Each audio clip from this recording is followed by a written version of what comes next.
Justin Snaith, spot on just last weekend. Thank you so much for your time yet again for Hollywood Bets Kenilworth on the Saturday with Grade 2 racing on the go.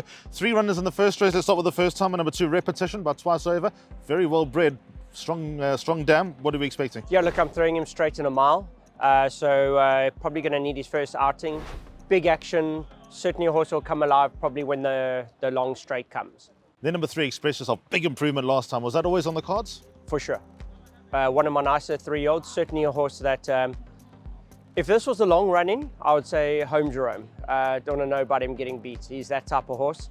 Short running, he's going to have to be bustled in the beginning of the straight, but certainly a horse that I put him right up there with some of my nicer horses over time. He's flying at home, expect a big run.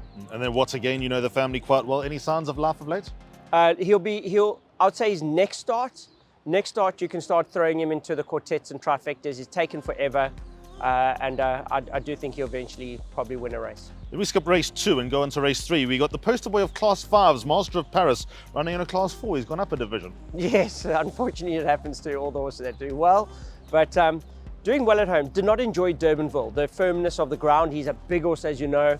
Back here, he's certainly a good backup here. I think he's going to run his consistent race. He'll run well. He'll be right on top of them. Got to go into everything. And then Sail the Seas. I like him as a horse. We just spoke to Richard Free. He likes him as a horse. I know you do. Expecting another win? Yes, the draw is a little bit of a thing that he just may need the odd little luck. You know, from a 10 draw, he's a young horse. He's going through the divisions. This is a big run for him. It's very hard for a young 3-year-old to win 2 handicaps at this time of the year. It's not easy, but if he does, it's something that's quite impressive and certainly put him up with some of the better 3-year-olds. So yes, expecting a good run from him. Then first leg of the Pick 6 race 4, 1 runner, number 13, Tough Terrain. Well, we know what he's all about. He's white knuckle stuff, heart attack material through the first half of the race, but he can turn it on. What mood is he in? Exactly, Alistair. It's a horse that also didn't enjoy Durbanville. His back gives him a bit of issues. He's always hard on himself, and I had to then put him away and wait for this. With Grant on, certainly got to go into it. It's just not a horse. If you're going to put a few more, if you got your banker, great. If you're going to put a few more horses in, do not leave him out ever. Just through the summer now, he's just not a horse you want to leave out, because with Grant on, he'll pop up somewhere and knock you out. So don't leave him out of anything. 3 runners on the first of the features, the listed Will Lavington. Let's start with number 1, Call to Unite. He's never been in this health, has he? No, he's flying. He's doing really well. You know, I went to the Eastern Cape, and as usual, they move it to the poly. Right call, wrong call. It's a matter of opinion, let's be honest. So we're left without a race. So now I'm trying the 2.5 for the first time. He's in good form, low weight, but first time the distance. We just have to see how he negotiates it first. Damio for lightweight really interests me. What do you think of him? Very interesting off the weight, 50 kilos. He's a gallant runner. He'll go out, he'll give it his all, but hugely under sufferance. But 50 kilos, 50 kilos. So there are a few horses here that I'm quite surprised have popped up into the Western Cape that will make this race a little bit tougher. And then number 9, Future Swing. He's the most grizzled of your 3 runners in the race, proven himself at Hollywood Bets Grave on the Gold Cup of what he's capable of.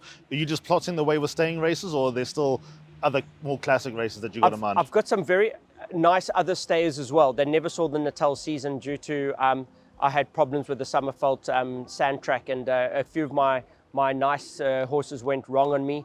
I'm taking the advantage that he's a little bit fitter, because they're going to start coming and they're going to fight it out. I know Pitt Boertz's yard have got a lovely horse. They always celebrate heavily when the horse wins, but that's not going to be the case on Saturday. Let's go on to the next feature. Big runner. Let's go on to the next feature where you got Summer Lily. I've always felt she snuck under the radar, but she's really good. She's got some black type to her name. Very much so. Another horse can't leave out. Going to run a big race. At 1200, I'd probably be more bullish, but 1100, that's fine. Sure, she's a great backup to the stable companion. 11, highly confidential. Anthony Andrews takes her out off a lightweight, just hoping to get a bit of black type. For sure, exactly that. And then Be Merry, this is obviously the one that you're talking about. She was commanding when winning last time. That was her career best. All the wins at Durbanville, if she can bring that to Kenilworth, she's going to be a very hard horse to beat, especially at the weights. Now race 7 is the Grade 2 Western Cape Fillies Championship. Little Susie kind of jumped out the ground last time. Obviously we all got Dean Kennemayer's horse to beat, but you got the advantage of draw 1 and she's coming via Malmesbury. For me, this race is always it's based on also sometimes draws or a horse that can steal the race at the top of the straight. We have a draw, we're going to take our chances. This is just a come on run, but certainly her gallop was very impressive. She moves like a good horse. But at the weight, the handicapping in that, we've got no chance, but certainly a horse for punters to follow. And what about the stable companion number 4, Beware the Bomb? Where's she at? Probably more suited to the type of race that we're going to have on Saturday. Certainly a horse I could see running into the money. Then on to the 8th race. Surprise winner on debut, Shpiontek. Are we going to get another game, set and matcher? Yeah, I don't know. Sure, the first one was very impressive, and I hope she can come on with that. But this is a very, very tough little field. You can expect very competitive. Hopefully she surprises us again, doing well at home. And then Bella Vista, the stable companion, has always been a bit of a slow burn, but now she's got a bit of confidence. Can we see more? Look, her temperament is her downfall, unfortunately, and if she can just control herself a little bit, she's a filly that would grow into a nice type of horse, but her temperament can get the better of her. And then your last engagement will be race 9, the penultimate on the card. 2 runners, drawn 1 and 2. Let's start with Impact Investor. He's a beautiful, handsome horse. Yes, if we settle him a little bit, I think this is what he's looking for. If he can settle behind 1 or 2 of the other horses, you could see a big improvement. He's also dropped 4 pounds in the ratings, which certainly will help. And then let it be said, beautiful horse, form lines flashing up everywhere and popping up and sparking up. Can we see a fireworks from him? Yes, yeah. Doing really well at home. We've gelded him between the runs. He took it so well. I'm already back into a race with him. I do think he'll be quite suited to the Kenilworth 1200. Yeah, you can expect a nice run. Champion trainer, thank you. Great, thank you. Much appreciated.